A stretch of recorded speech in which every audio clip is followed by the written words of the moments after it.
Thanks for joining me as we take a look at your weekend forecast for September 29th through October 1st.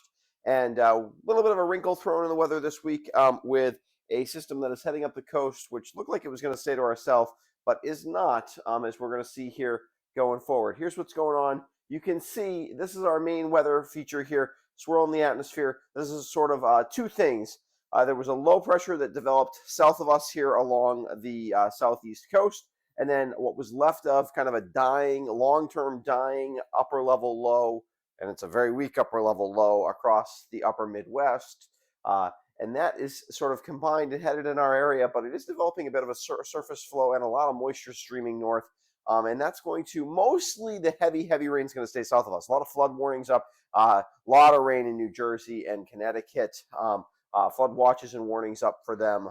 That is not going to happen here. But we could see probably around a half an inch of rain, maybe a little bit less today, possibly up to an inch, though, if we get on some of the models indicate a little bit more rain. Little still, even at this late hour, to be determined is to exactly how far the heaviest of the precipitation comes towards us. Because it's rain, it's not that big a deal. A half inch or an inch is about the same, really, in many ways for us. If this was a snowstorm, I would be in panic mode because it would be one of these. Well, we could see 3 or 4 inches. We could see a foot. So anyway, thankfully, that's not what we're going to have to deal with, though, because it's not snow. So we're not there yet.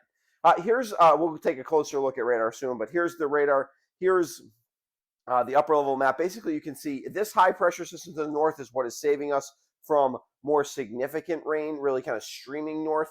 Overall, we still have the huge ridge north of us and the surface high that is the surface reflection of that ridge across the eastern part of the United States, and that is blocking the northward movement of this storm, and it's only going to be able to go so far before it kind of hits this dry air and the strength that is associated with this high pressure, and then actually it's going to do what kind of what the tropical storm did last week, where it's going to sneak out to sea south of us.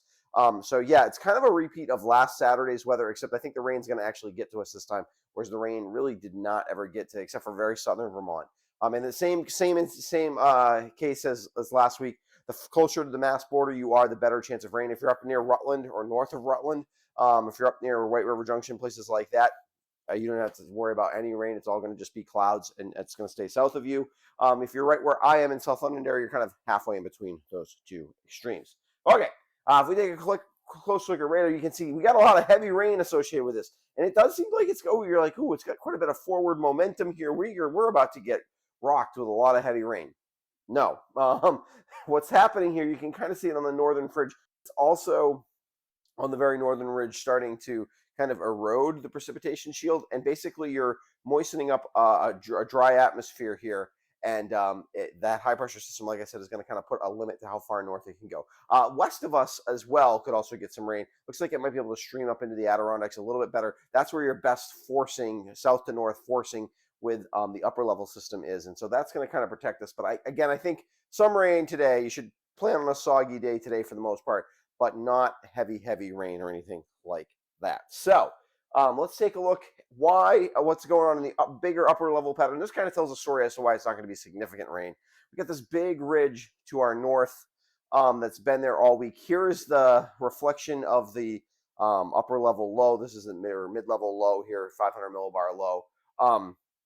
And what you can see is, yes, it's there. It's much weaker than the ridging to the north of it, but it is there just enough to cause some issues for us. What's going to happen is it's going to get kind of pushed out to sea south of us and get absorbed into the wider pattern and really kind of disappear. And so it will basically dissipate over the next 18 hours or so, but not before it gives us some rain. So what does that look like? Today, you should plan on some rain today. It's going to be cloudy all day. Rain will start relatively soon from south to north. Like I said, if you're up near Rutland, or if you're up headed up towards Heartland or places like that along the Connecticut River Valley, you may not see any rain. Killington, not much rain at all. But most of us see rain. And the further south you get, you're down in Bennington, Brattleboro, you could see a decent amount of rain out of this, and rain would get started relatively soon. A little bit of light rain left over before that dissipates but should dissipate before daybreak tomorrow. Then we have decreasing clouds on Saturday. It'll be cloudy in the morning and mostly cloudy for most of the day, but we'll see some peaks of sun in the afternoon before we clear out. And then the Saturday night into Sunday is very nice. Temperatures in the 40s. Sunday is a very nice day, a little bit of a summer feel, although it will be not humid, but a nice day. temperatures in the mid 70s as we fall back into the mid 50s overnight, Sunday night into Monday. Let's look at those highlights before we head out for you. Rain today, lingering into the overnight, dry the rest of the weekend. Sun starts to break through the clouds on Saturday. Looking at about a half an inch to an inch of rain for most of us, less than that if you are in northern Rutland or Windsor counties. And a nice week, next week starts dry through at least the first couple days, maybe even longer, but at least the first couple days of the week. All right. I want to give a quick shout out to my patrons. They help support what I do here. I appreciate their help. Also, if you haven't subscribed to my YouTube channel before, I would encourage you to do so. Helps make sure you don't miss any of my videos. I will be back on Monday with a look at your work week forecast.